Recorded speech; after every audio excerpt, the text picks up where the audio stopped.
transforming performance from potential, or transforming potential into performance. That's what we're talking about. It's what we're always talking about.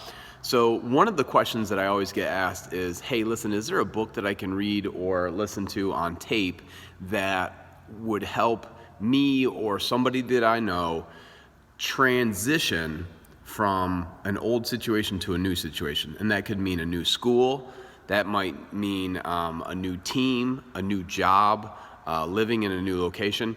And one of the books that I like to refer the most is by Nassim Taleb, which is Antifragile. And Antifragile, basically, to give you a quick overview, the main points are really the fact that he talks about in there this barbell strategy that he has. So over on one side, you have conservative behavior, and then you draw a line to the other one, which looks like a barbell, right?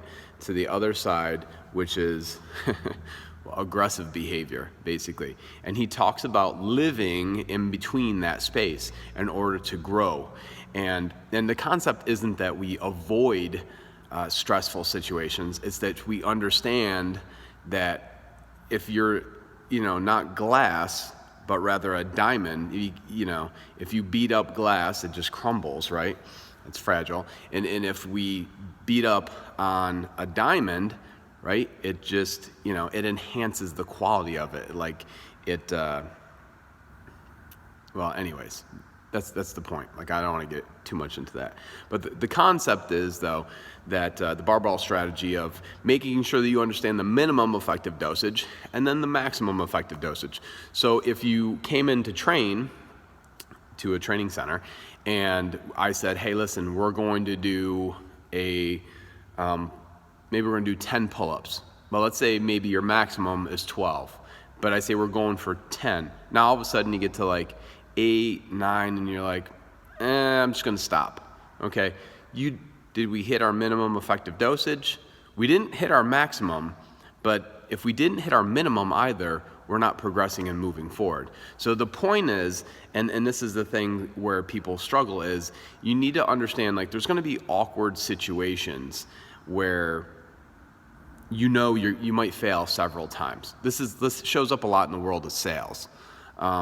Sales and marketing. A lot of people like, oh, it's failing, and then boom, huge breakthrough. But if you didn't fail first, you wouldn't have that breakthrough. So knowing that failure is a part of the process, that anti-fragile, because sometimes people will rationalize why they can't do something because they just keep on looking at like, oh, we can't do it. It's not going to happen. It's going to be too tough. It's going to be, we're going to have those awkward moments where you start like a new conversation with somebody that you don't know to build a relationship at a new place. And if you don't do that, and that person might not be the person that you end up having a great relationship with, but it will lead through that practicing, through that awkwardness, to a point where you're more smooth and you find, the right situation for you. But you do that through that growing process, and that's usually uncomfortable. It's through stress, just like the training, right? You break down the muscle, and then you take care of yourself, nutrition, sleep, rest, recovery, and all that other stuff, and it rebuilds, and you come in, you're stronger because of it. That's anti-fragile, and that's what it's about when you transition from an old place to a new place, and you want to grow.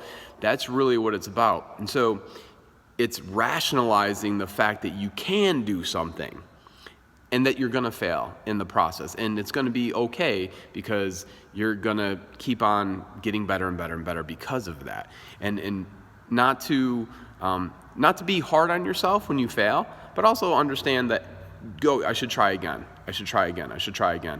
And that pressure, creates great momentum and creates, a great buildup, which is what allows somebody to take off, to launch. It's like when there's a big secret, that usually creates that pressure where it kind of gets told to everybody. When there's those, like another good example is banned books.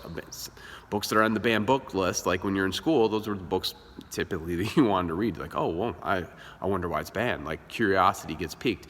And so, like, that stress creates, an attraction, a gravitational pull, so to speak. And so that's how it is. The book was Antifragile.